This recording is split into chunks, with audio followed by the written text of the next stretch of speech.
What is up, though, Lions fans? It's your boy, Motor City Don P for LNU.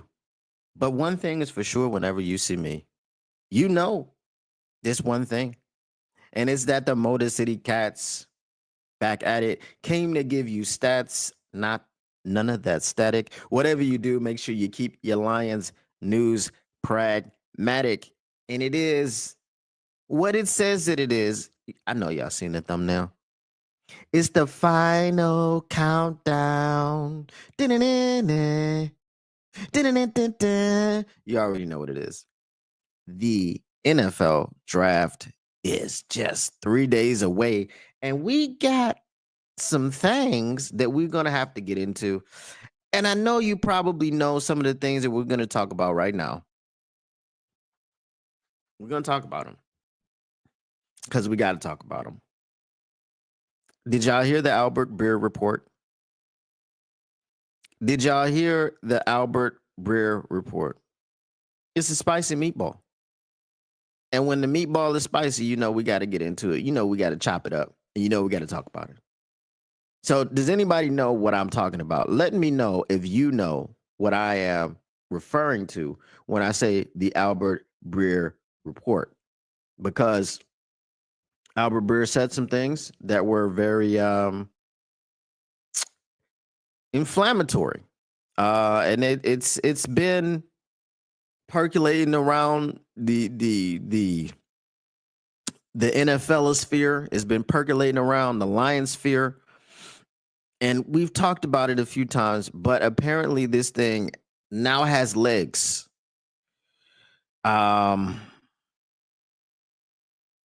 I don't really like the legs that it has. Okay. And this is what we're talking about. Last week, the article making its rounds was Mike Payton talking about trading Jameson Williams. Albert Breer now has come out with an article, and he has talked about NFL circles that he has heard speaking on. What up, though? Was it Ryland VPH? He says he hopes that Aiden is normal after that injury. So Albert Breer has said that he's hearing around NFL circles that there are people interested in trading for Jameson Williams, and that he thinks it's a possibility that Brad Holmes would move on from Jameson Williams. Now, my take is the same as Ryland. He says he wants to keep JMO. My take is this. How much sense does this make? If we break it down, there is the speculation that Matthew Golden, he came in and he had to visit with the Detroit Lions. Well, it's not speculation. It's real. That happened. But the speculation is that you would trade Jameson Williams and then you would draft a Matthew Golden. And then why does that make sense? Like if Brad Holmes were to trade Jameson Williams so that you could draft Matthew Golden, again, the sense is not made. Why doesn't it make any sense? Because we know what Jameson Williams is and can be in the NFL. We've gone through the growing pains with JMO. We've gone through, he was injured in the first, season, and we knew he wasn't going to play much because he was injured in the college football national championship game. We knew that. So he was going to have to develop his chemistry with Jared Goff. He was going to have to understand and find his footing in the Lions offense. So, but he's already done that, right? And after some off the field issues or whatever the case may be, and some suspensions, okay, I'm not here to get into all of that. He found his footing last season, which was his second full season, okay? And I don't mean that he's played a full season because there were some suspensions anyway. But I mean, it's the second season that he was fully eligible and able to play. He wasn't going to play the first season much at all because he was recovering from injury. Okay. So this is the second season that he came in fully healthy, ready to go at the beginning of the year. He had an off season. Okay. And then he had a second off season. And even though he was suspended 2 games, he gave you 1,001 yards through the air. And I think it was what, 80 yards on the ground or something like this. And then he gave you a big time explosive touchdown off a reverse in the divisional round. But you weren't able to pull that one off. So now the point is, what are we looking for in Matthew Golden that we don't have in Jameson Williams? Contract. Okay. You got him for 2 more years under contract. You give him a 5th-year option. You pick up his 5th-year option. What is the haste? What is the haste? Jameson Williams is going to cost $5.4 million against the cap this year. What is the haste? What is the point? And anybody who out there who's not, if you're in the chat, if you're not a JMO fan, because there are a lot of people out there that aren't a fan of his because of, the off-field things, and they think he's a bonehead and he's not mature. And even though he's matured quite well time that he's been here. If you are looking to make a point as why we should move on from JMO, tell me why it makes any sense to do so right now. What is the haste? You give him the 5th-year option. You pick that up. He's $5.4 million against the salary cap this season for a 1,000-yard wide receiver. $5.4 million against the cap for a guy that's most likely, right? We always say the caveat, if he stays healthy and everything, most likely is going to eclipse 1,000 yards again, and it's probably going to add a few hundred onto that, right? We expect Jameson Williams to be able to get about 1,300 yards this season. I mean, he was on pace to get it last season. He missed 2 games. So if you put Jameson Williams at 1,300 yards on this season, and he costs $5.4 million against the cap, when there are other receivers that are they're giving you 1,300 yards and you're paying them $20+ million. What is the haste? That is my question. Why are we so quick to say, well, don't be surprised if they trade Jameson Williams during the draft? Trade him for what? What's the haul that you're going to get for JMO? Because that's the only way that you trade someone who has shown himself to be an integral part of this offense, who is the deep threat now that you need him to be. Are you getting the same from Matthew Golden? I don't even think that's the trade. Why would you trade JMO for a guy who's supposed to be maybe what JMO is? Maybe as good as JMO? He's fast. Okay. JMO's faster. As I said before, at one time, the Texas Longhorns had Xavier Worthy, Matthew Golden, Isaiah Bond, who told you he was going to run a 4.1 and ran a 4.4, and Adonai Mitchell, and didn't sniff the national title. So, why upset the apple cart? What is the haste? All right, let me get to some of your comments. Motown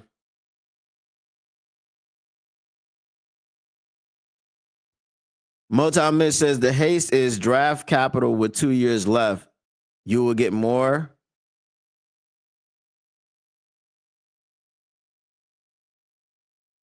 IFK, not a hater. Sorry, can't help that much. So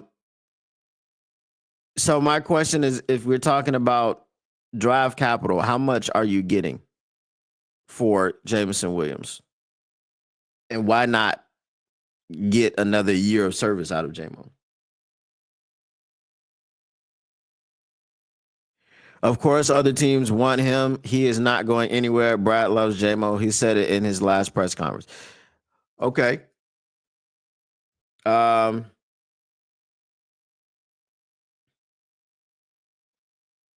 Kenneth Sabo says, just join asking if we should pick up the fifth year. No, I'm not asking if we should pick up the fifth year. I'm asking what is the haste? We definitely should pick up the fifth year. Why are we so quick to want to trade JMO now? Who is the can't miss prospect that we are bringing in that we have no opportunity to get if we wait? Who is the can't miss prospect? If you're looking at Texas, okay, you're probably gonna next year have a guy coming out running a 4.2, right? Do you think Xavier Worthy is going to be as good as Jameson Williams? That's a question because Xavier Worthy broke the combine record for the 40. JMO couldn't run it because he was injured. Do you think Xavier Worthy is going to have a better career than Jameson Williams? Do you think Matthew Golden, who hasn't played a single snap in the NFL, is going to have a better career? Do you think Adonai Mitchell, who plays where? He plays in Indianapolis. Do you think he's going to have a better? Do you think Isaiah Bond is going to have a better career than Jameson Williams? This is the question that I have to ask because why the haste? This is my question. Motown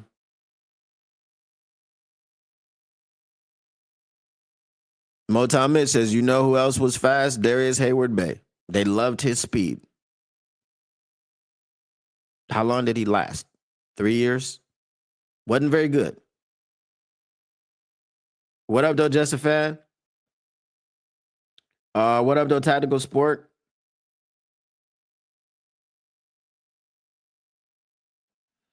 Just a rumor, but can't miss prospect is Master Pimp Special Ops, the Don Motor City Top P. Well, I appreciate you. I appreciate you. So Just a Fan says, I would trade JMO for 3 first-round picks, but that's not going to happen. Yeah, so that's once you start talking about stuff like that, then okay, yeah, no problem. Kenneth Sabo, no way should we trade JMO. JMO's value this year is more than any other rookie we would get unless we got Travis Hunter. If you're talking about a Travis Hunter, if you're talking about an Abdul Carter, if you're talking about Cam Ward or anyone of this nature, yeah, right? But you're talking about a wide receiver. At least that's the speculation. Those are the dots that everyone is connecting when they write these articles. They're going, oh, well, there's buzz around trading JMO, and oh, they brought in Matthew Golden. Like if Matthew Golden was 2-3 years into his NFL career and you knew he was going to be something better than JMO, okay. But then it would be a lateral move anyway because you got to pay him. So you're going to pick up his 5th year option and you're going to continue the same dance. So I don't understand what's going on.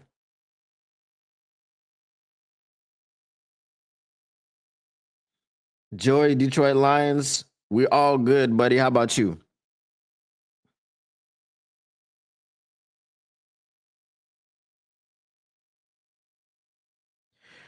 Said, I'm just saying, if they trade up to 1 to draft you, I want an autograph. Hey, you got it. I promise. My years are a little bit past me. When I could have helped the NFL team, but you got it. If they trade up to draft me number 1, for sure you get an autograph. So that was the thing. There was another thing that I came across yesterday. Let me see if I can find it here. But I just think the Jameson Williams trade stuff is asinine. I mean, he's got everything that he needs now he showed you what he could do when he had those things, and now he's got those things in spades. He's got the chemistry with Goff. He has, his head coach behind him. His teammates are behind him. His work ethic has improved. He's now what, 3 years removed from the injury. Like, he was explosive when he came back from the injury. Now, yeah, like I'm saying, he's got 3 years removed from it. I just don't see why you do it. You got him under control for 2 more years for the contract. Okay, if it comes down to a franchise tag situation, you know, Jameson Williams is a key to helping you get to the Super Bowl, and um, where he fits in on the key ring. You understand what I'm saying? You don't want to bring in a rookie, possibly a rookie, at that position. Now, if you trade him again, if you trade him for an Abdul Carter or whatever, so you're making yourself so much better in another area of your football team, which again is not on the table for you to trade for Abdul Carter. But if that were on the table, then yeah, okay. Um, Let me see if I can find it. Um,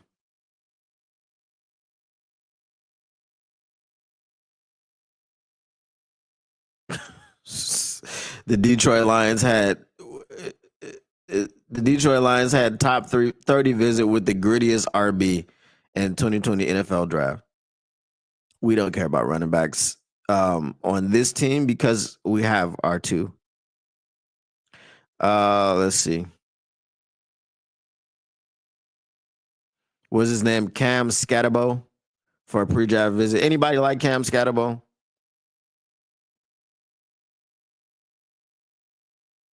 All right. So as I said, Breer said some believe it. Yeah, a lot of people believe things. That doesn't mean they're true. Uh, Jameer Gibbs apparently is trying to get into the ring at WrestleMania.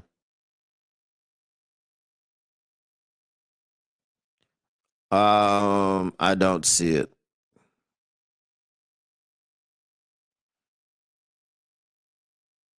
I'll tell you what it was. I don't have the article in front of me. Aiden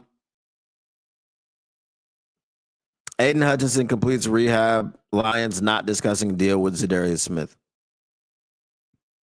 With the draft being 3 days away, okay, what is a move that you guys would like to see the Detroit Lions make? Is there something that they need to do before the draft, or are you okay with them going into the draft the way that they are right now? Because the next, I'm asking you that question because the next topic is going to take me into basically the rest of the show and talking about the draft. So,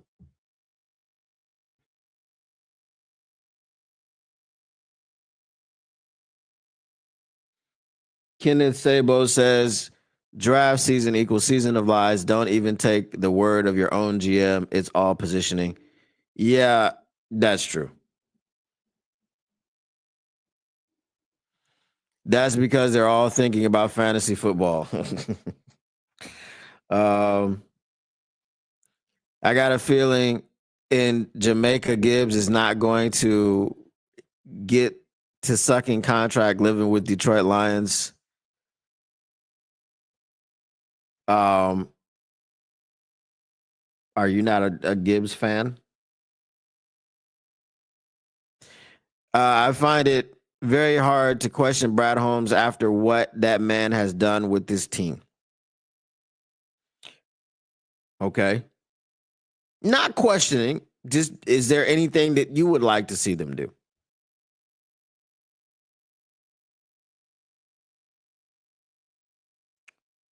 Jesse Fan says my Lions prediction inside uh O lineman, interior O lineman, guard, defensive interior, edge, safety, wide receiver, tight end.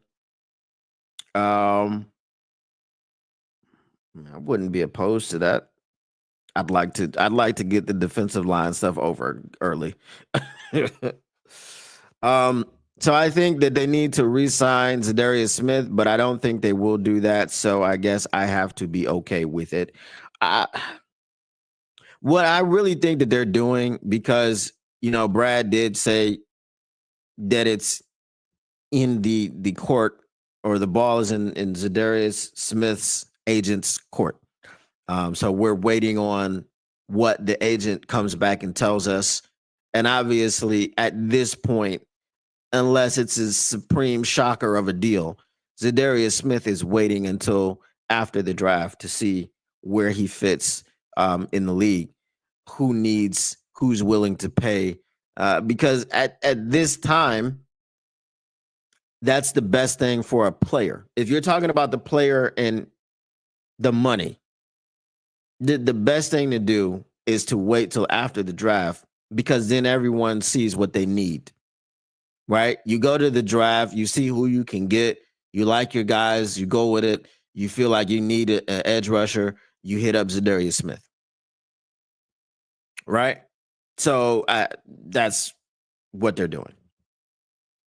Um,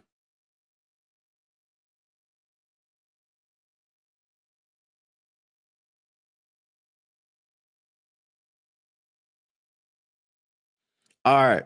So Frank the Tank says, I'm totally fine with Detroit Lions not picking up not one defensive line player in this draft because I prayed that line. Okay. I'm not gonna say it because y'all didn't know me. Just say it in the chat. Say what I'm thinking. I'm not gonna say it because I don't want to be the hater today, apparently. Because every time someone says something like that, then I gotta say what I gotta say. I'm not gonna say it today. Um So Joey, Detroit Lions one says go to the draft and get good young players. It helps with the cap space. That is true. Um, TaylorMade Media says, what was the Lions record in Jameson Williams 11 starts last season? He had more than 11 starts. He had 15 because he missed 2 games, but they only lost 2 games. Miraculously, they were able to. Who did he miss? Did he miss the Packers game?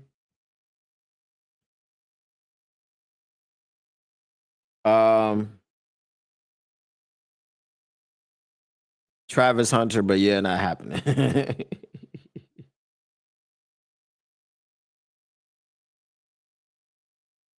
I have no problem with Jared Goff, Frank. I don't have a problem with Jared Goff. I have a problem with people not wanting to say what happens. My history with Jared Goff is when he came to Detroit, he was garbage.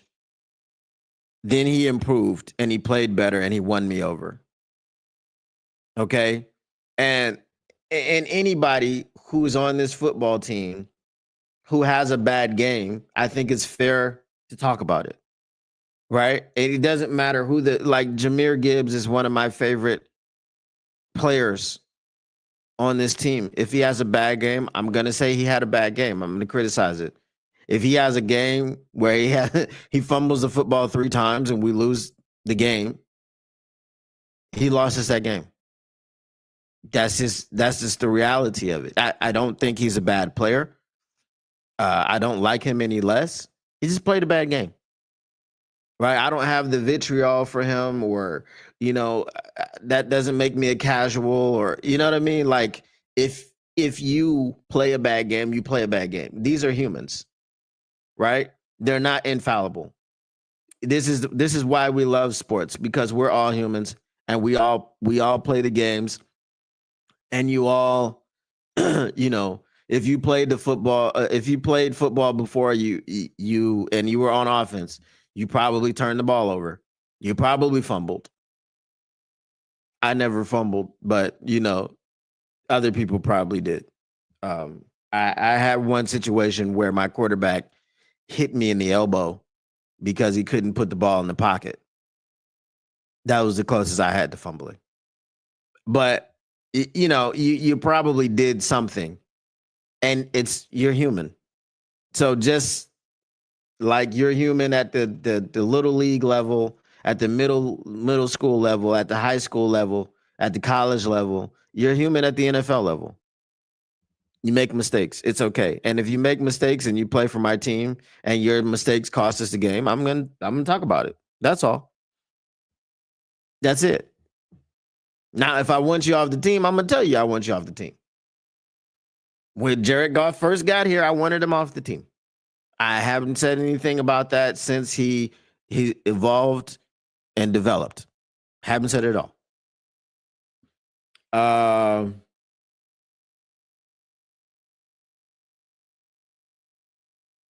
Chef wants jihad. That's 100%.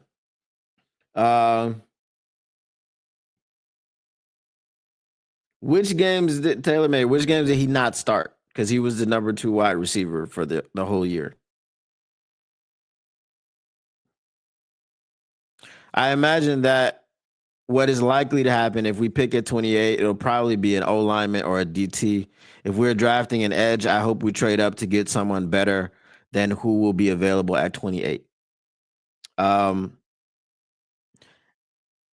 Apparently, I'm gonna get into this. Hold on. I also think the Lions need to get rid of Broderick Martin before the draft. I should have known tactical. I should have known.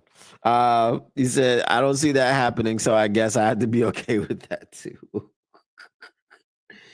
All right. Love the best player available way to go in the draft.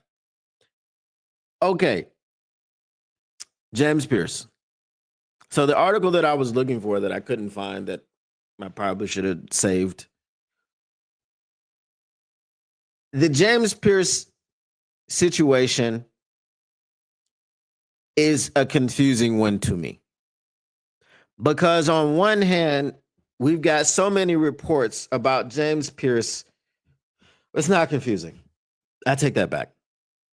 But I'll go through the thought process. On one hand, we have so many reports about James Pierce just being this horrible human, this terrible teammate. He's uncoachable. Everyone was happy that he left Tennessee. Blah, blah, blah, yada, yada, yada. On the other hand, when James Pierce had his pro day, all 32 teams showed up. If all 32 teams showed up at your pro day, that's some Jalen Carter type stuff. That's some Abdul Carter type stuff. That's some Travis Hunter type stuff. When every team shows up at your pro day, but he's got red flags, he's got character concerns, and he's got character issues. The reason that it's not confusing is I understand that the NFL GMs are not listening to us. They're not listening to, the noise that's going on around. NFL GMs have their own scouting on each prospect. So if you are telling me that James Pierce is going to fall all the way out of the first round, I'd say you're crazy.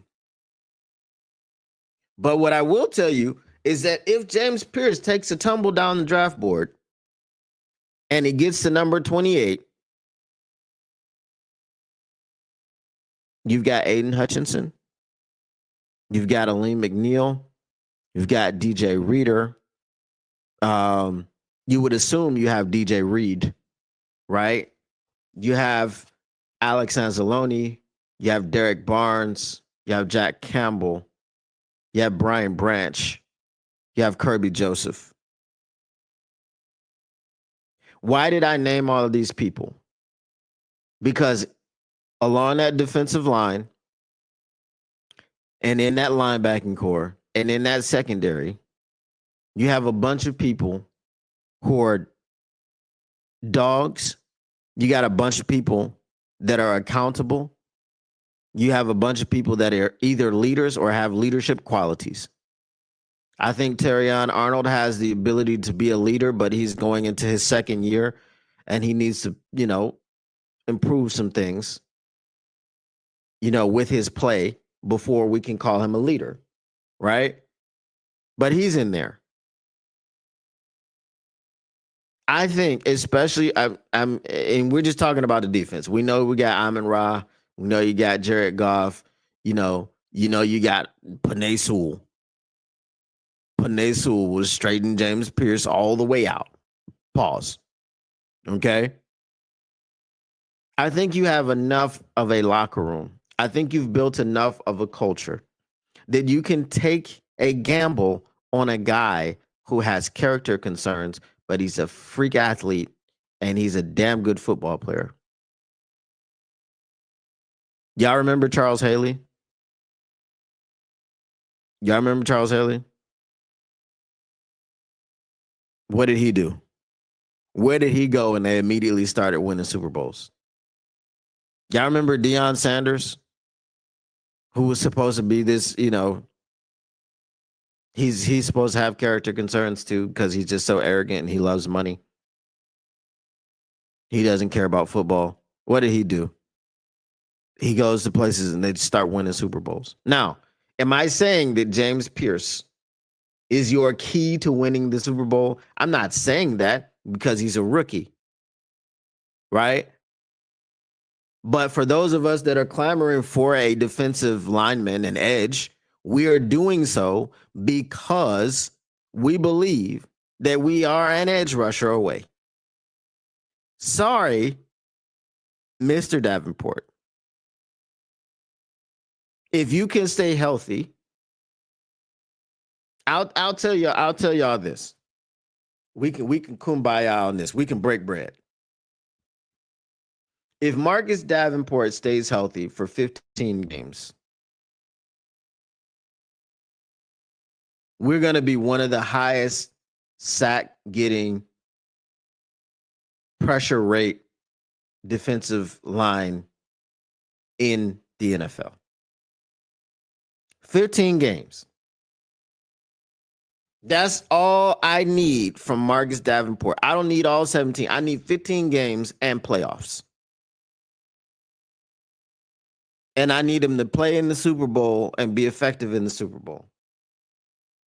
Okay? So we're saying 15 games. Let's say, how many playoff games are we going to play?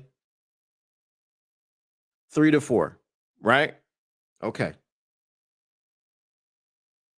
Do y'all think that you can get 15 games out of the in the regular season out of Marcus Davenport plus 3 to 4? So bringing his total to either 18 to 19 for the entire season.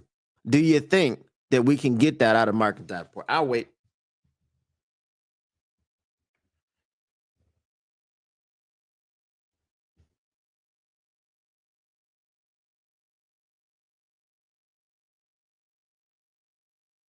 Tactical Sports says we know Marcus Davenport is going to play 1.5 games.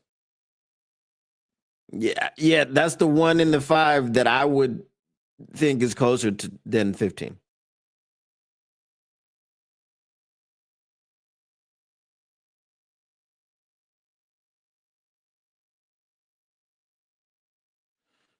There are some GMs that listen to the noise, just like there are some owners that won't trade for someone because of Madden rates. No, you're 100%. You're correct. You're correct.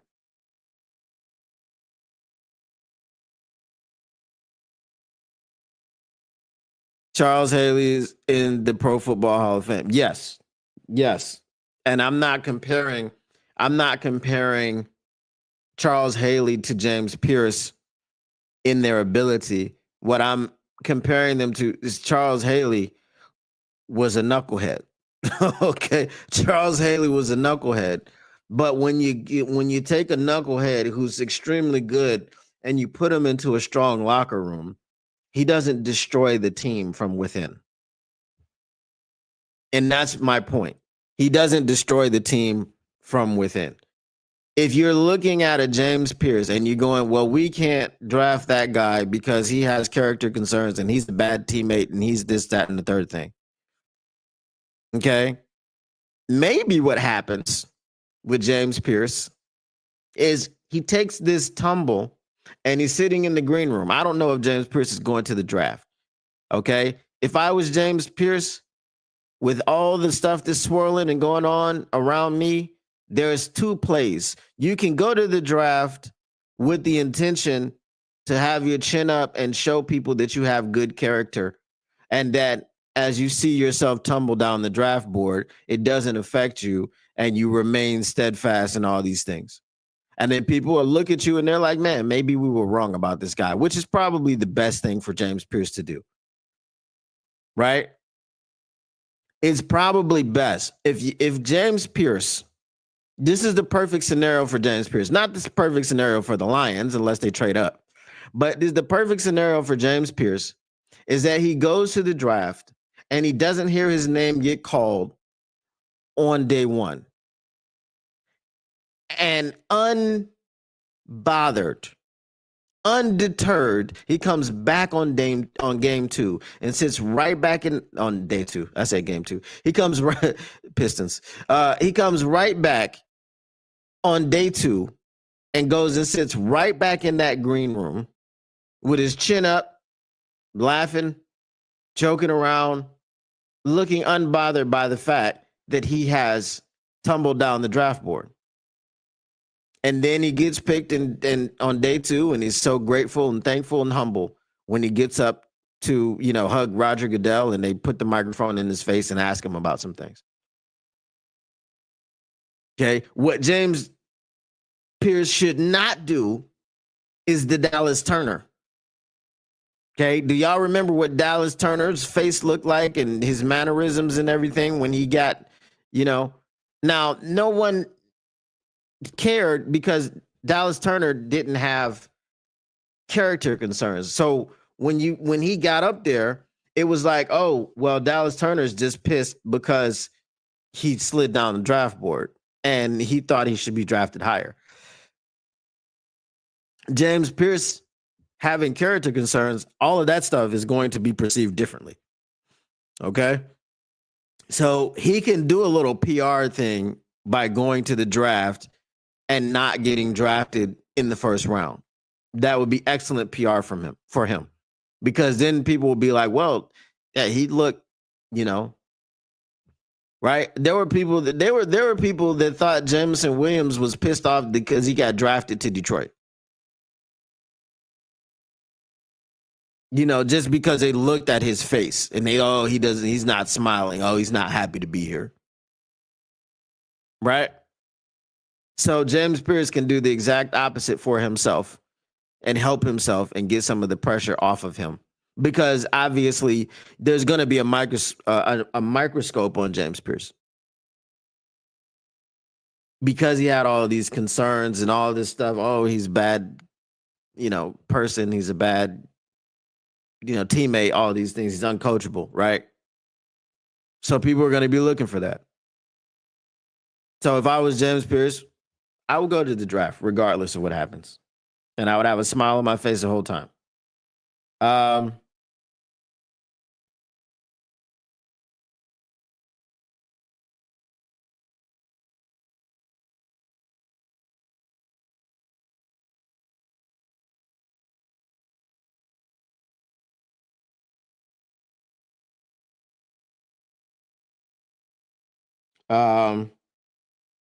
Okay. So here's the thing. I want all the chance to tell me which team, I think it meant chat, has two dominant edge rushers in the NFL, and don't say Young because he sucks. It's not about having two dominant edge rushers. Who is the dude on the opposite side of Max Crosby? Who's the dude on the opposite side of TJ Watt? TJ Watt is paired with Alex Highsmith. Why did I call it Max Highsmith? Alex Highsmith. Is Alex Highsmith good? Look at the New York Jets defensive line. Look at the Philadelphia Eagles defensive line. Look at the Chiefs defensive line when they had Chris Jones, and then they had serviceable people, Charles Omenihu and all these people on opposite sides of him. Um, let's go down the line. We have in our division, we have the Packers. We got Rashawn Gary and serviceable guys over there. Other guys that can get to the pass rush or to get to the passer, like Quay Walker can get to the passer. He can be disruptive. Okay. They've got other people over there. Minnesota, when they had Daniil Hunter. Now, where they have Andrew Van Ginkel and they have, can't remember the other dude's name, Jonathan Grenard. Right? Two guys that can disrupt your passer. It doesn't always have to be two edge rushers, two dominant edge rushers. But if you have only one person that is reliable on one side, then you can scheme him out of the game. Right? Just like in Ndamukong Suh. But Ndamukong Suh was so dominant in the middle that you couldn't. But there would be games where Suh was invisible. And the reason he was invisible is because people were scheming around him. Let's double team him. Hell, let's even triple team him and see who else can beat us. And right now, people are doing that to Hutch. The hope was when you got Marcus Davenport, and that's why they went and signed Marcus Davenport, because Marcus Davenport has tremendous upside. Tremendous upside. He just can't stay healthy. If Marcus Davenport could stay healthy, you know how much money he would be getting? He'd be in that $30 million a year. He'd be that upper tier. Okay? Top tier, upper echelon type pass rushers and defensive ends. He'd be that. Because he's 6'6", 260, athletic and violent. So yes, I mean, if you're talking about look at the entire defensive line of and linebacking core of the Philadelphia Eagles, the team that just played the worst Super Bowl ever, and it was the worst Super Bowl ever because they were so freaking dominant that it wasn't even close. It wasn't competitive. It was boring to watch. The only one that I can think of that rivaled that one was the San Francisco 49ers and the San Diego Chargers. And I think San Francisco won that one 52-17. Right? So the line being dominant is not always contingent on it being two dominant defensive ends, but you want a guy that's dominant and you want a guy that's at least going to be serviceable and who can beat somebody one-on-one. Who outside of Aiden Hutchinson can win a one-on-one on the edge? Do y'all have any answers? Who outside of Aiden Hutchinson can win a one-on-one and get to the passer? I've got an answer. His name is Zadarius Smith. But he's no longer on the team. And he could be on the team after the draft or not. What up, those salty pork chops?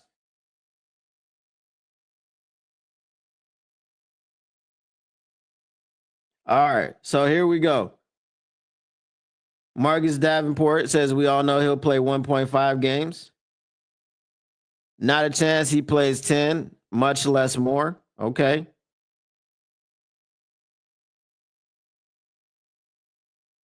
He says, you don't know, you're not God. Frankly, 100% Frank. But all I'm going on is his history. And I said 15 because 15 is the most games that he's played in his career. He has not had a season where he's played more than 15 games, and he did it once, maybe twice.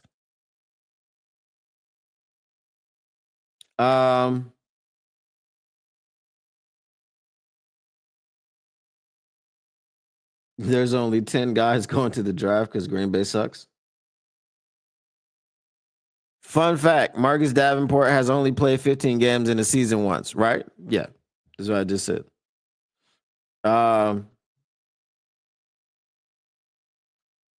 Productive doesn't require dominant.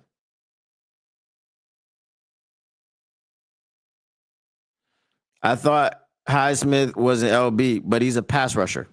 This is what I mean. Like, so TJ Watt, um, yeah, he's an edge. Highsmith plays on the line. He plays off the line sometimes as well. Right. So that's my point. Like, you don't have to have a dominant guy on the other side. We're asking for a rookie. Okay. And you don't know that the rookie is going to be dominant. You don't know. But we're looking at a guy like James Pierce who has a very high upside. And we want him to come in and be paired with Hutch for the next 5 years. You know why? Because we are about to pay Hutch upwards of $40 million a year. Right? We're about to pay Hutch that money. So this is why we're looking at a rookie and going, we need to get one in the first round so we can have the 5 years. Like we just had the conversation about JMO. You have the 5th year option. That's what we're looking for. Okay. We want a pass rusher who is productive. He doesn't have to be dominant. He's got to be productive. That we get in the draft that we can pair with Aiden Hutchinson for the next 5 years. That's the goal. Whenever someone says, "Oh, I need an edge rusher, I need this, that," it's nothing about not trusting in Brad. It's about not trusting in Marcus Davenport. And I hate it. I hate it because I'm not a hater, bro. I don't hate Marcus Davenport. I really want him to succeed. And as I've said so many times before, I want Marcus Davenport to get all of his money. I want him to get the whole 4.75 million, because if he gets the whole 4.75 million, okay, he is going to be very, very productive for us. And his incentives probably have to do with games played. So let the record state. Let the record state. I know y'all gonna clip this, and I hope you clip this. Let the record state. Motor City Don P does not hate Marcus Davenport. He actually loves Marcus Davenport, loves Marcus Davenport's ability. When he plays, he is a dominant beast of a man. He is 6'6", 260, athletic, and violent. He is the type of the player that you want on your team. The only issue that I have with Marcus Davenport, as my man Kenneth said, he's only played 15 games once in his career. But if you can guarantee me more than 15 games, I'm all on board with Marcus Davenport, because he will get that $4.75 million in incentives. He will get it 100%. And we will go to the playoffs, and we will get to the NFC Championship game, and we will go to the Super Bowl, and we will win it if Marcus Davenport stays healthy throughout the season. Because Marcus Davenport and Hutch together is a very scary thing for NFL offenses to have to deal with. And that's my point. Do you think that that is likely? No, it's not. That's the problem. Nobody thinks that that is likely. Based on his history, Marcus Davenport won't make it through the entire season. I mean, when he was in Minnesota, how many games did he play in Minnesota? That's why everybody in Minnesota calls him a bum. Did he play anything at all in Minnesota? Last year, he played 1.5 games. 1.5. 4. Okay. He played 4 games in Minnesota. So that's more than he played for us.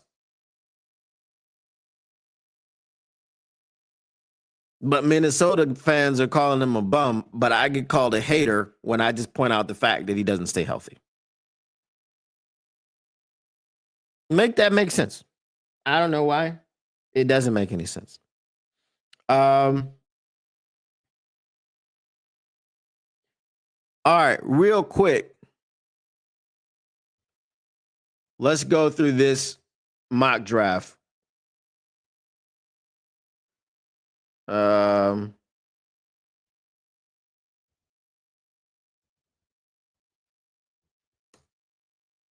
I want you guys to react to this mock draft done by Colton Pouncey of The Athletic. So it's only the Detroit Lions picks. I'm gonna have you guys tell me what your pick is before I move on. Okay, so we're gonna be interactive. So everybody chime in.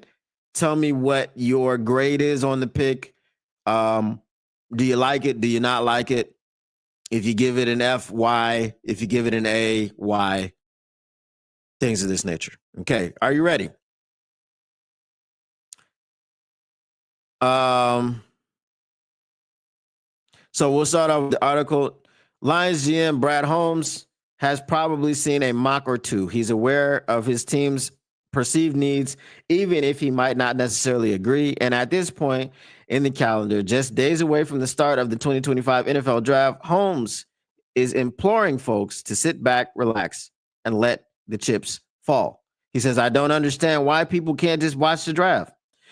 All right, I don't know what's going to happen, but watch the draft and get your popcorn ready and enjoy it. That's the sort of comment you can make when you drafted 6 Pro Bowlers in the last 4 years. The Lions' success is a direct result of their homegrown talent and development. And as year 5 rolls around, Holmes knows the Lions are in enviable spot because of how they've approached this weekend over the years. With his track record, Holmes will likely add to the strong core he's built Thursday evening. His advice is sound and worth listening to right after one final Detroit Lions mock draft.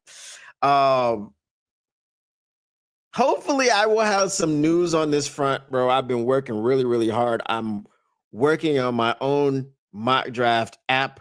There have just been some kinks that I'll get really close and then it'll just break. So, yeah. Hopefully, I'm gonna be. Hopefully, have some by tomorrow, bro, or the day after. But I gotta have it at least by Wednesday, the day before the draft, so I can do it on a show or something, bro. I gotta have it, and hopefully try to get it out to the people once it is available. So, yeah, if you're into mock drafts and you like that kind of thing, you will love this app once it's finished. I've gotten it so close, and it's just the last few features that I try to add to it and always break. So I'll try to get over the hump before the draft. Anyway, without further ado, let's get to this mock draft. All right, so at number 18, so Detroit trades up to number 18 with the Seattle Seahawks. Oh, I called them the Seahawks. I didn't even almost call them the Supersonics that time. So I'm getting better. I'm getting better. All right. So at number 18, the Detroit Lions trade up with the Seattle Seahawks, and they grab none other than Michael Williams, edge, Georgia. Trade details: Detroit sends number 28, number 102, and a 2026 third rounder to Seattle for number 18. Okay. What do y'all think about Michael Williams in a trade up to number 18? Giving up, hold on again, let me tell you what they gave up. Number 28, which is not really giving up, it's just a pick swap. So I don't ever care about that. Like if you're trading up from number 28, of course they're gonna get 28. That's obvious. All right. So number 102, and so basically all they gave up was number 102, which is our third round pick, and a 2026 third rounder to Seattle for number 18. Okay. So they gave up 2 third rounders to move up to number 18. What do you think of that trade, that move, and that pick?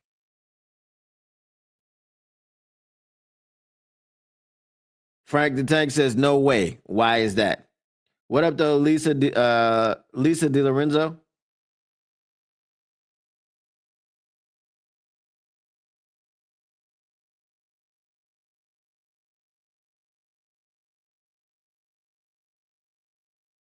Yeah, I think Colton Pouncey is from the area. Colton Pouncey. All right. So we've got one reaction to the pick. Frank the Tank says no way. Why are we no way on that? Um, Lone Spoon says I would be okay with that move. I just don't think that it's likely. Okay. Well, we know if that's another thing. Breaking news. Okay. I don't know if y'all know this or heard about this before. Brad Holmes said that the JMO move up wasn't the only one that they attempted.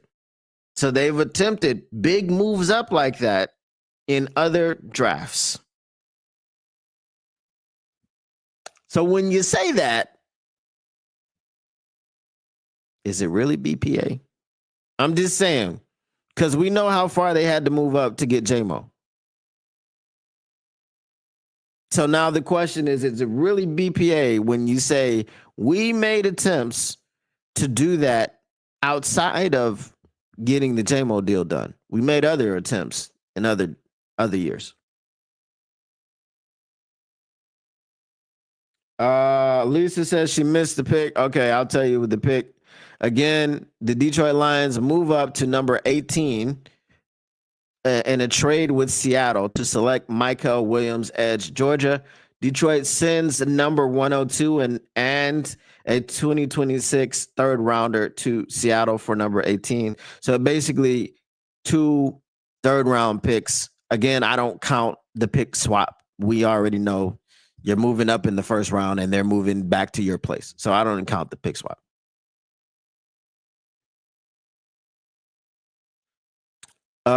Because we're not moving up for special no edge, you can't give up that 102 pick. You need that for a wide receiver.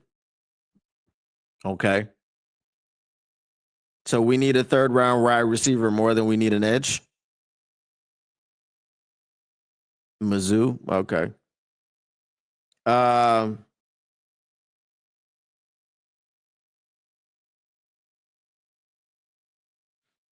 No, he didn't say when. He didn't say what year he tried to do it. He said outside of the JMO year, they had tried to do it.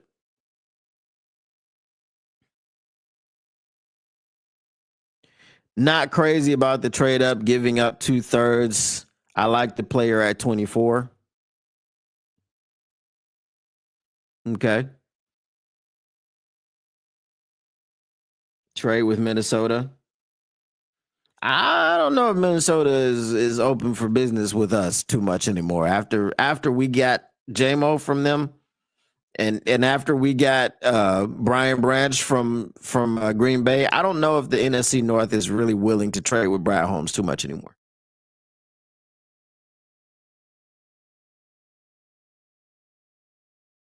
All right, let's go to the next pick.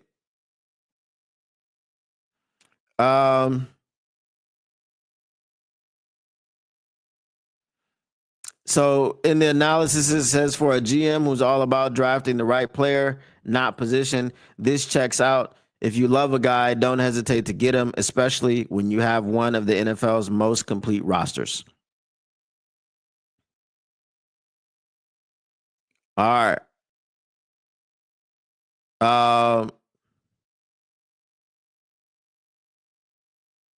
Yeah, let's go to the next pick. There's a lot in there. Okay. So with the number 70 pick via Jacksonville. So Detroit trades again. They go from number 60 down to number 70. Okay. They send number 60 and the number 196 to Jacksonville for number 70 and number 107. And they pick up none other than the guy that they have visited with on every opportunity that they've had to visit with him, Josiah Stewart, edge, Michigan. Analysis, I know, another needs-based pick, but hear me out. The Lions have met with Stewart several times throughout this draft cycle. They've done a considerable amount of homework on him. In fact, they've done their homework on a number of prospects who fit the speed rusher mold. It would make sense if they're targeting some speed because they don't currently have much. These types beyond the first round tend to be limited in what they can do, as Detroit learned with James Houston. However, Stewart has the potential to be more than that. Okay, now for all of those who don't believe that the Detroit Lions like speed rushers, I think we just poured a little bit of cold water on that. Remember, I've said before that Coach Shep is going to do things Coach Shep's way. Okay? And I said you're going to see a lot more linebacker features in this defense. So, Josiah Stewart in the NFL, he probably will play the Sam position. The Sam is a what? Linebacker. The Detroit Lions have met with a potential linebacker 3 times. Okay? In every opportunity that they've had to meet with Josiah Stewart, they've met with him. They met with him in person. They met with him at his combine or pro day. They met with him at, they did a Zoom meeting with him. Okay? So they're interested in Josiah Stewart. The last time they showed that much interest in a person, it was Sione Vaki, and they drafted him where they drafted him. So if you think that they don't have interest in the speed rusher types, if you think they're too small and they won't fit in this defense, they doing their homework. So don't be surprised at number 28 if the pick is Donovan Ezeraku. I'm just saying, don't be surprised. Do not be surprised. So what do y'all think about that pick?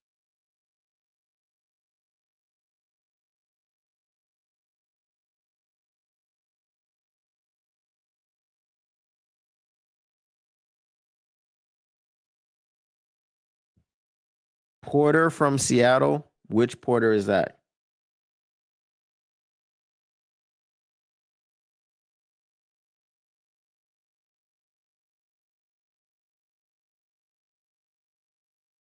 Why would it be a no way when they've met with him 3 times?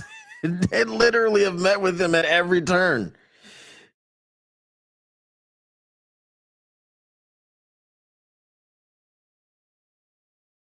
What position does Derek Barnes play? Sam. But they're not drafting him as a replacement for Barnes. They're drafting him as a rotational piece.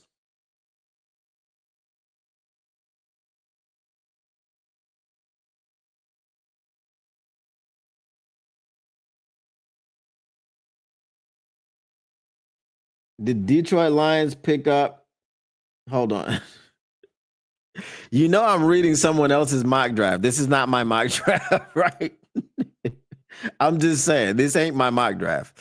All right, the Detroit Lions pick up the 2 edge rushers, first 2 picks. I will not respond to no podcast on the chat ever again.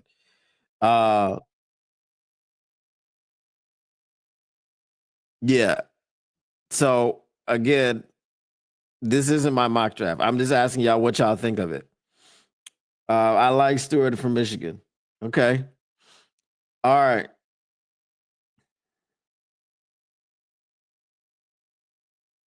All right. The next pick number 3. Okay. And the number 107 pick that we got from Jacksonville, we go guard Dylan Fairchild, Georgia. The Lions lost veteran Kevin Zeitler in free agency and have Graham Glasgow, 36 pressure allowed in 2024, tied for 7th most among guards, and second-year 6th-round pick Christian Mahogany as projected starters. Behind them, there's Coyote Awasika and Colby Sorsdahl, who should not be on the team anymore. A healthy scratch for most of the 2024 season because he sucks. Barring a veteran signing or internal growth. The Lions adding a guard would make sense. Campbell suggested is something the organization has thought about, and a player who feels like a clean scheme and character fit is Fairchild. Fairchild had a pre-draft visit with the Lions. He's 6'5", 325 pounds. And he made Bruce Feldman's Freaks List. Has a wrestling background, allowed just 1 sack and 875 offensive snaps this season. Could kick out to tackle in a pinch and has a mauler mentality. Brugler calls Fairchild a gritty competitor who wants to make it a bad day for the opponent. That'll play here. So what do y'all think about Dylan Fairchild with the 3rd pick? And that is a 3rd rounder, by the way.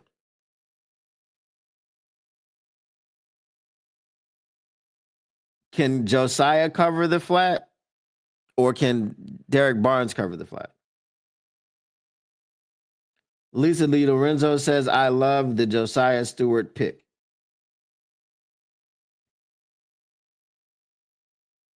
Frank says, I like Donovan at 28.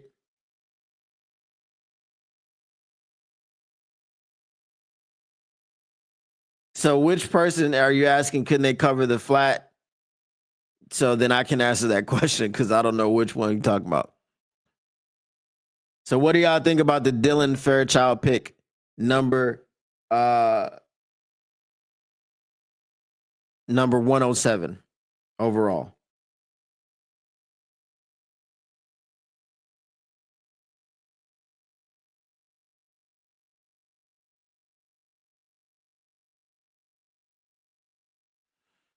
All right, while I get your wait for your opinions on that pick, I'll move on to the next pick. Number 130. The Detroit Lions select Torrey Horton, wide receiver, Colorado State. Analysis: Horton was extremely productive in college, ranking top 5 nationally in receptions with 95 in 2023.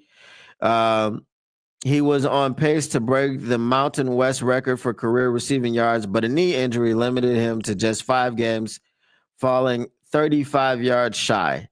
That injury could force Horton to wait a bit on draft day because he's got the tape and traits of a day 2 pick.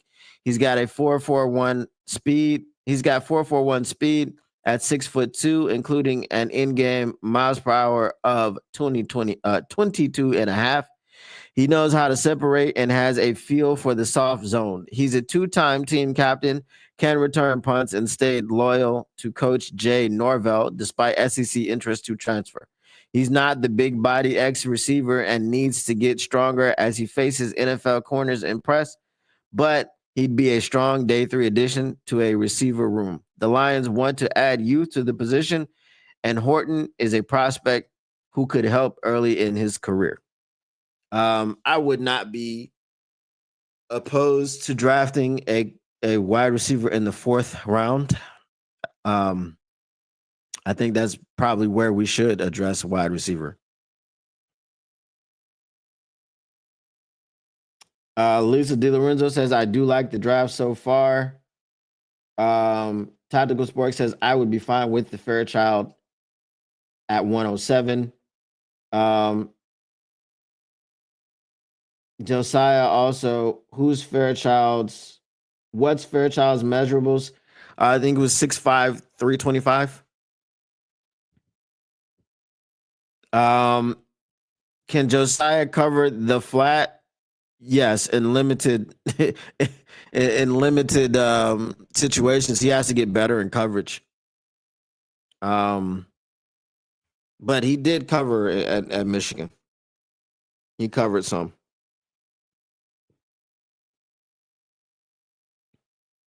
So what do y'all think about a receiver in the 4th round?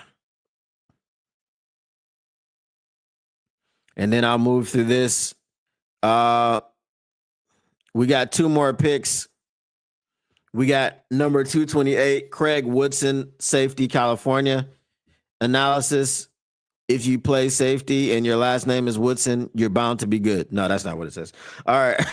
It says the Lions could use some safety help after the departure of Ifeatu Melifonwu. Woodson is a smart safety who's quick to diagnose.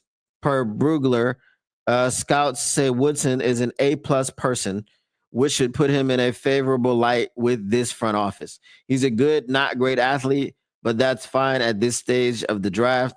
At safety, instincts and football IQ can keep you rostered for a long time. And at 24, it feels like Woodson would be ready to contribute sooner rather than later as a depth piece. So that's Woodson at number 228. And let's move to the last pick, which I'm sure no one's really concerned about. Number 244, Iowa linebacker Jay Higgins.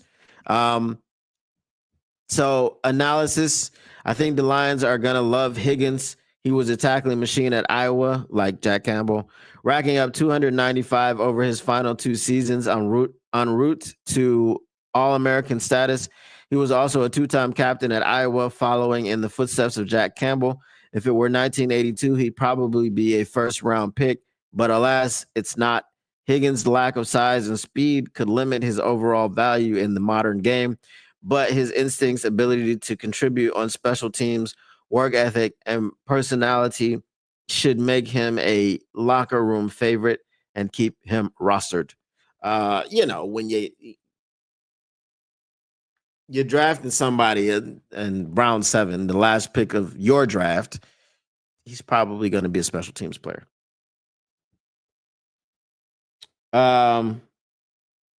Lisa DiLorenzo says, "Oh, 6'5" and 325. That's a big boy." Yes, it is. Tactical Spork says Horton is fine being picked there. Not sure how he will hold up in the NFL. Lisa DiLorenzo says, "I'm a Georgia fan." Um, so good with Fairchild. I'm good with a 4th-round wide receiver. 3 months ago, I was saying Detroit Lions will take 2-time Netflix edge players draft, try to look at the roster, and they had 15 on defensive linemen, their team.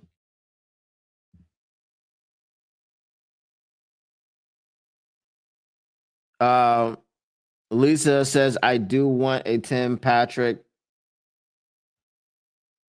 or X receiver." Yeah,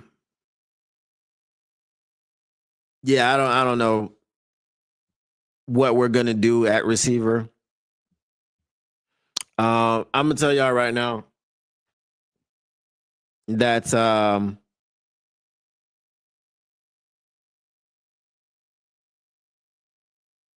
I don't care what they do at receiver, as long as they don't trade Jamo. Tactical Spork says, "I'm fine with all of the late round picks.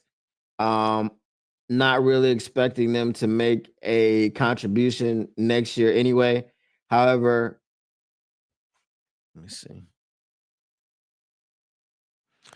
However, all picks in the first 3 rounds should contribute in the first year." Of course, the next part was this. Of course, unlike Broderick Martin. um. All right.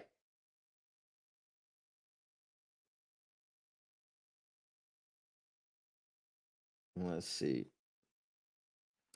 Let me show you what I've been working on before I get out of here. Um, Let me pull this up.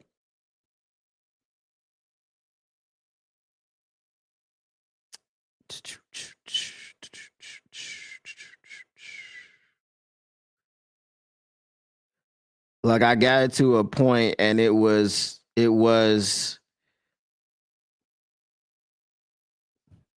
working quite well. And then it just like I said, I tried to fix some things and it kind of broke. So all right, let's see.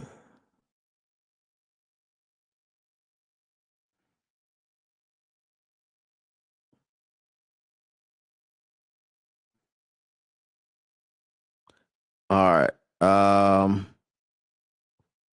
Let me pull this up.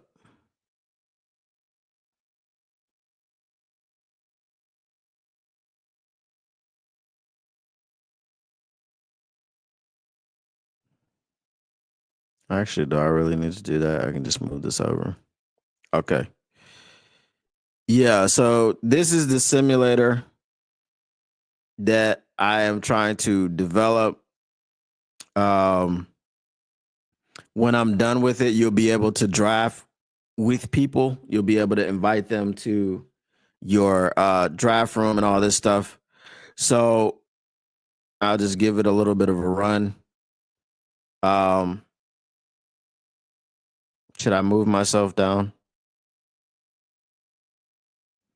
Let me move myself down a bit.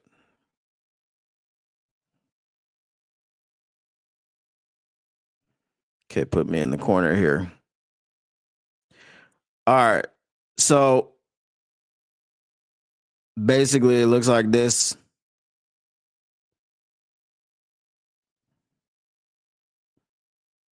All right. So you're going to start your drive. You're going to pick your team. Obviously, you know who I'm selecting.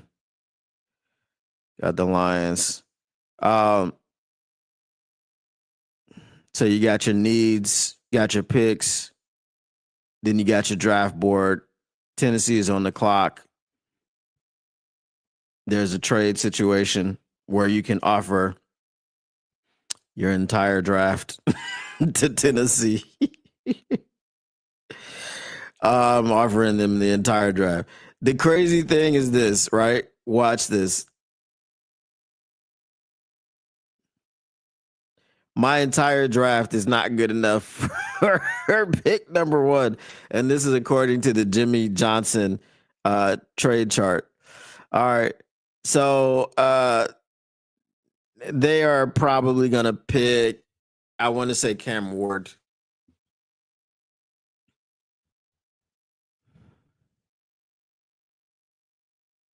Okay, they got Cam Ward. Um so who's gonna be next?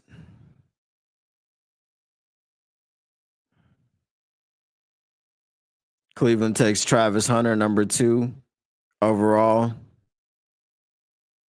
New York is either going to take Abdul Carter or Shadur Sanders. Let's see who they're going to take.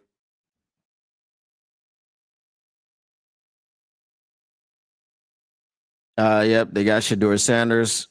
So the Patriots are probably going to take Abdul Carter.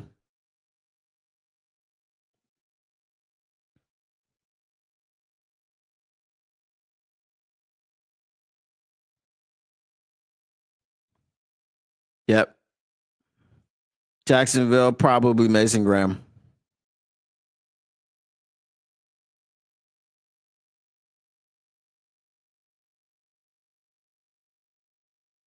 Oh, they took Will Campbell. Okay.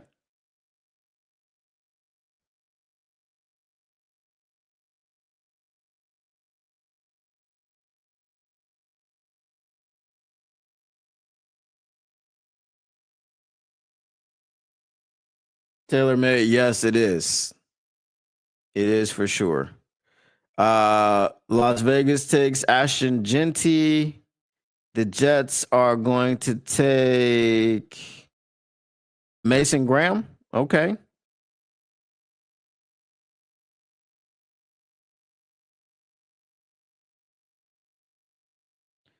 All right, who the Carolina Panthers are going to take Jalen Walker. They always take Jalen Walker, bro. In every drive, they take Jalen Walker. Um,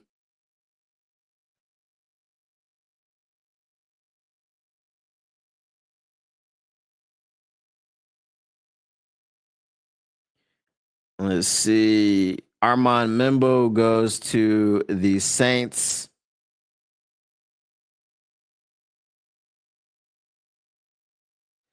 Am I aggregating the draft players from GitHub?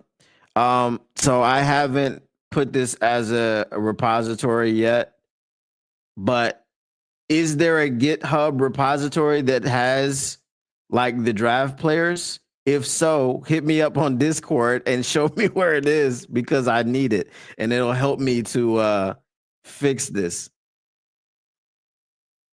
Um, Bears got Tyler Warren.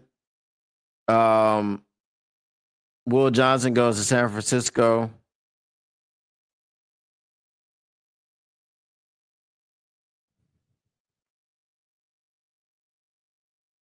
Because I basically had to go through and just give it the list of prospects. Um, I had to hard code the list of prospects because I just couldn't find even dealing with the API. I just couldn't find where it was that they were pulling this information from. So if you've got a GitHub repository, please hit me up and let me know where it is so that I could put that in there. All right. McMillan goes to Dallas. Jihad Campbell, damn it, goes to the Miami Dolphins. Shamar Stewart goes to Indianapolis Colts. Mike Green goes to the Atlanta Falcons. Let's stop all this. Okay. All right. Let's create a trade here. I'm gonna give you a pick number 28. I want to take pick 17. Oh, let's remove all these. These were in the last pick. My whole draft is not going for pick 17. All right.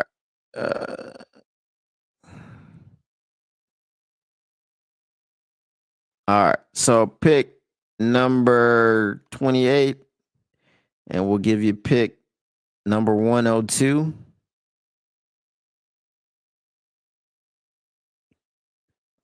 No, that doesn't work. Okay. Let's see. Pick number 124.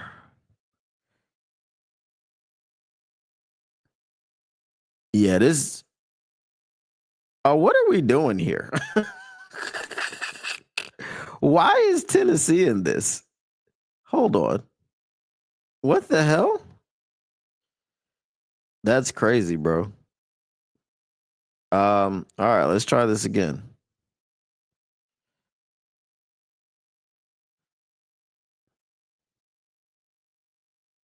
Okay.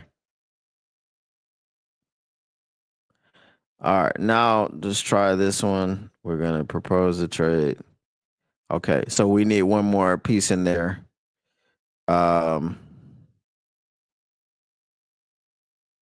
Let's give him the third. Let's give him this one. Dang, bro.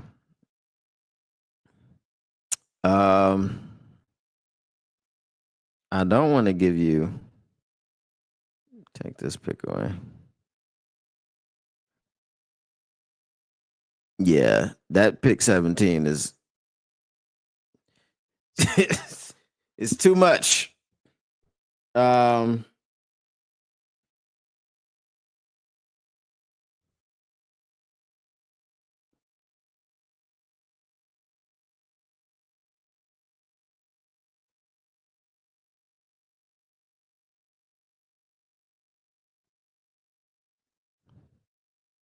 Let me see.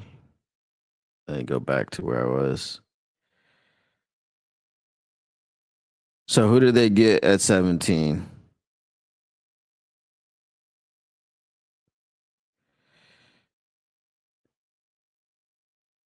Let's see. Arizona got Colston Loveland. Cincinnati got Matthew Golden. Seattle got TJ Tuimoloau. I don't know why Tampa Bay would draft Xavier Watts. Denver Broncos. Like, has Derek Harmon been taken yet?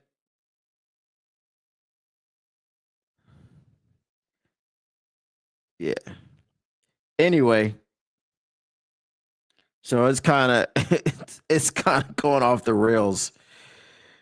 Yeah, with certain people. Um,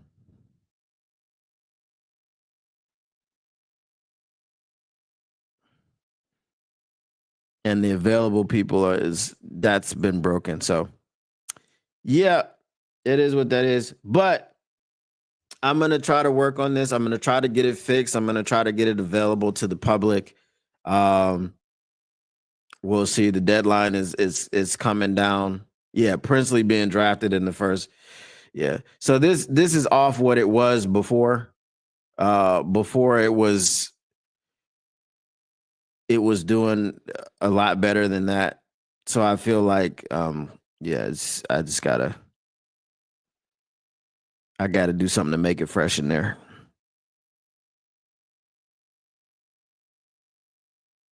The app doesn't crash. It just um like what has happened recently is that it has stopped it has stopped what the heck?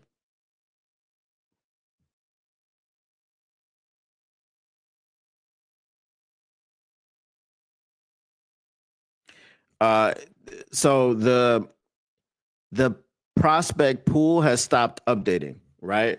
So once that happened, then all of the logic has been thrown off, right? So it only removes like Cam Ward and Travis Hunter, and then everyone else it keeps in there, and then it keeps repeating and all this other stuff. So yeah, I just gotta tear it down and give it some better logic and see what happens. Because I've tried to fix it a lot, but the problem with vibe coding is when you try to fix things, it'll get stuck in a loop where it continues to give you the same error and it just won't fix anything, and then you'll run out of money. And then they'll be telling you to upgrade, and that's when you just gotta register with another email and start over. So but anyway, I'm gonna go ahead, get out of here so I can work on that. I appreciate everyone for coming through, hanging out, stopping by. And hey, man, we got 3 days until the draft. We got 3 days to see what's gonna happen. So it'll be no more prognosticating and pontificating. It'll be no more assuming. It'll be no more predicting. It'll just be reacting to what Brad Campbell does. And I did say Brad Campbell. What Brad Campbell does in the draft. And like I said, Tactical Sport, hit me up on Discord. Let me know if you know a better place to get the players from that is going to be an accurate list of, because I've got the big board of 690 prospects. So if you've got one that's coming from GitHub, let me know where it is so I can pull it in.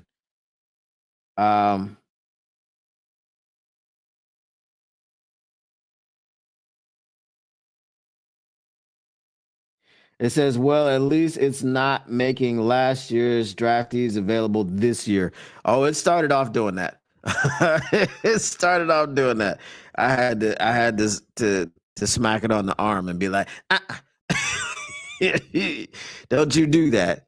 But yeah, I fixed that part. But anyway, like I said, we will see y'all tomorrow on my channel. If you are new here and you have not subscribed to the Motor City Cats podcast, what are you doing? Going over to Motor City Cats on YouTube, Motor City Cats, and subscribe to my podcast. And then you can hang out with me tomorrow at 7 p.m. Eastern.